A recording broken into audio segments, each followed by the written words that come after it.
It writes code faster than you. It draws faster than you. It never sleeps, it never complains, and it never gets writer's block. So if the goal of game dev is just to finish a product, then we've already lost. Humans are obsolete. But what if finishing isn't the point? We're seeing a massive split in the industry right now. On the one side, corporate cost cutting, how do we remove the human element to save money? On the other side, there's us, the creators, asking a much scarier question. If I can press a button and get a game, why do I still feel the desperate need to make it myself? Let's break it down. Games, in my opinion, are the pinnacle of human creativity in all forms, incorporating every form of art, ranging from writing code to writing music, from writing stories to painting and 3D art. Does AI have a place in this infinitely messy, flawed human form of creation? I'd lean towards no, absolutely not. And yes, in a way, it has its use case, but I'll get back to that later in the video. Listen, I understand that businesses love saving money anywhere they can. But the increasing number of companies, including game studios, relying on AI models will inevitably backfire. Just look at how angry people get just at the sheer mention of using AI. There's certain things it cannot do. There's certain elements it needs, but lacks to learn, to grow, to adapt. And for indie developers, especially solo developers, it might be really tempting to lighten the workload using all the tools at our disposal. But there's a couple things to keep in mind. For example, can AI tell a story? Yes, but not a good one. Repetitive language, unoriginal, stolen by scraping the internet for bits and pieces of work done by others, recombined into some semi-coherent slop. Just try throwing a prompt at any LLM and see what it comes up with, and then repeat the same process. Is it anything original? Something that makes you, as a reader, feel anything at all? And that's kind of my point. That's where the problem is.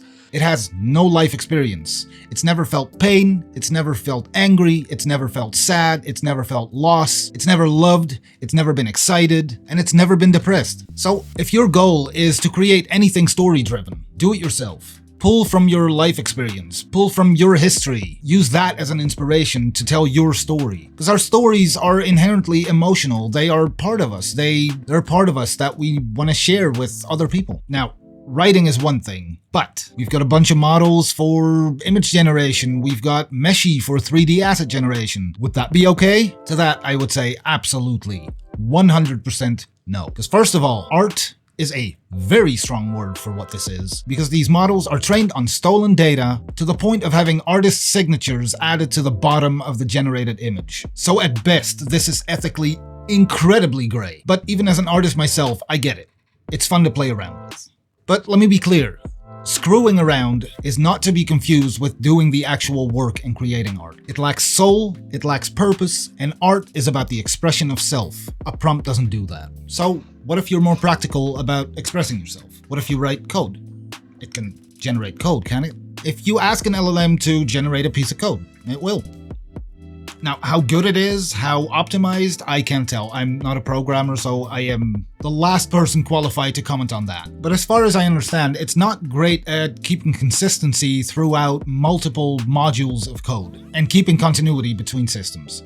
I could be wrong, and things might have changed, but I'm pretty sure that that's important for a game to work properly. I would also like to have a little moment to address the cherry on top. I am not a tech YouTuber, but the prices for DDR5 memory have shot up to an insane degree, to a point where people cannot afford PCs or consoles anymore. Crucial has stopped producing consumer-grade memory modules, and Nvidia is scaling down their consumer GPU production for 2026. And I won't even mention the insane amount of electricity that it uses to produce images and videos of cats doing funny things. So do with that what you will. But it seems like I've been negative the whole time. So what is AI actually good for in the games industry? For one, it's bug fixing for people like me, people who don't know what they're doing. A couple weeks back, I had 163 errors while trying to build my game, and I had no idea where to even begin. So I threw the error messages into ChatGPT, and it told me what to do, fixed the errors, and my build was successful. It's good for brainstorming ideas and elements that are completely unimportant to players, but they're important to me as an artist. Things like societal development for a non-human fantasy race based on their biology, figuring out their religion, both of which would influence their architecture, their culture, and their values as a society. It's good for streamlining workflows and planning. Arguably, I'm a pretty terrible planner. And last but not least, and I'm not partial to it, but generating placeholder art. Now, there's been a couple games lately that have been accused of leaving the placeholders as final assets, and I won't tell you what to think about that. That is completely up to you, and you are entitled to your opinion. Personally, I'm of the opinion that placeholders are fine. It should never, ever be used for final assets to take work away from artists, writers, and programmers.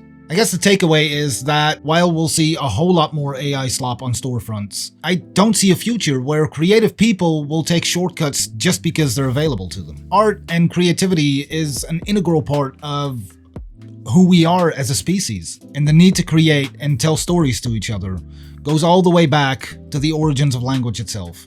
And I don't see that ever going away. And I'd like to believe that most gamers, correct me if I'm wrong, want to play games created by humans for humans. Anything else just won't do. So ultimately, is AI gonna kill games? I don't think so. What I do think is that we'll just see a whole lot more crap, and we'll have to live with that. See you later.